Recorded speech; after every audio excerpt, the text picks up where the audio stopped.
Magandang gabi mga kahwan. Narito na ang evening edition ng ating weather update today.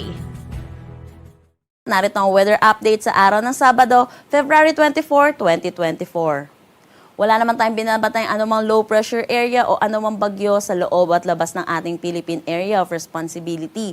Pero meron tayong dalawang weather system na nakakaapekto dito sa ating bansa.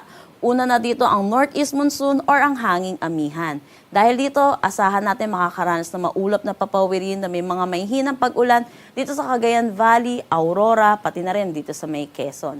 Asahan naman natin ang bahagya hanggang sa maulap na papawirin na may mga pulupulong mahihinang pag-ulan dito sa Ilocos Region, Cordillera Administrative Region at nalalabing bahagi ng Central Luzon.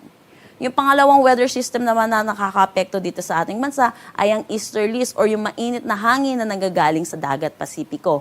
Dahil dito, asahan natin makakaranas ng maulap na panahon na may mga kalat-kalat na pag-ulan dito sa may Bicol Region pati na rin sa probinsya ng Samar. Asahan naman natin dito sa Metro Manila at nalalabing bahagi ng ating bansa, magiging maaliwalas ang ating panahon pero hindi mawawala ang mga tsansa ng localized thunderstorm lalo na sa hapon at sa gabi. Dako naman tayo sa magiging panahon ng ating bansa bukas, yung northeast monsoon natin ay iiral dito sa buong Luzon. Kaya kung makikita natin, makakaranas na maulap na papawirin na may mga mahihinang pag-ulan yung eastern section pa rin ng Luzon or dito sa may Cagayan Valley, Aurora at Quezon. For Metro Manila naman at nalalaming bahagi ng Luzon, asahan natin ang bahagya hanggang sa maulap na papawirin na may mga kalat-kalat na mahihinang pag-ulan. Itong northeast monsoon na iiral sa atin bukas ay hindi na yung kasing lamig ng mga northeast monsoon nung nakaraang linggo.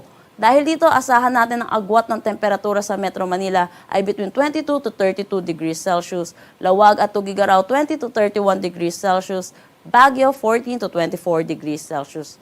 For Tagaytay, 19 to 29 degrees Celsius at Legazpi 23 to 31 degrees Celsius.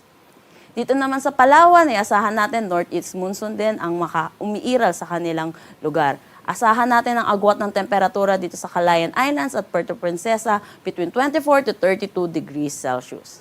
Dito naman sa Visayas, asahan natin magiging maaliwalas ang kanilang panahon. For Iloilo, asahan ang agwat ng temperatura na 24 to 32 degrees Celsius, Cebu at Tacloban 24 to 31 degrees Celsius.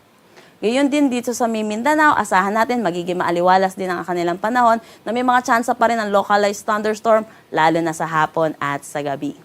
Sa Cagayan de Oro, ang agwat ng temperatura ay 24 to 31 degrees Celsius, Zamboanga 24 to 33 at Davao 24 to 32 degrees Celsius. Wala naman tayong nakataas na anumang gale warning sa anumang seaboards ng ating bansa.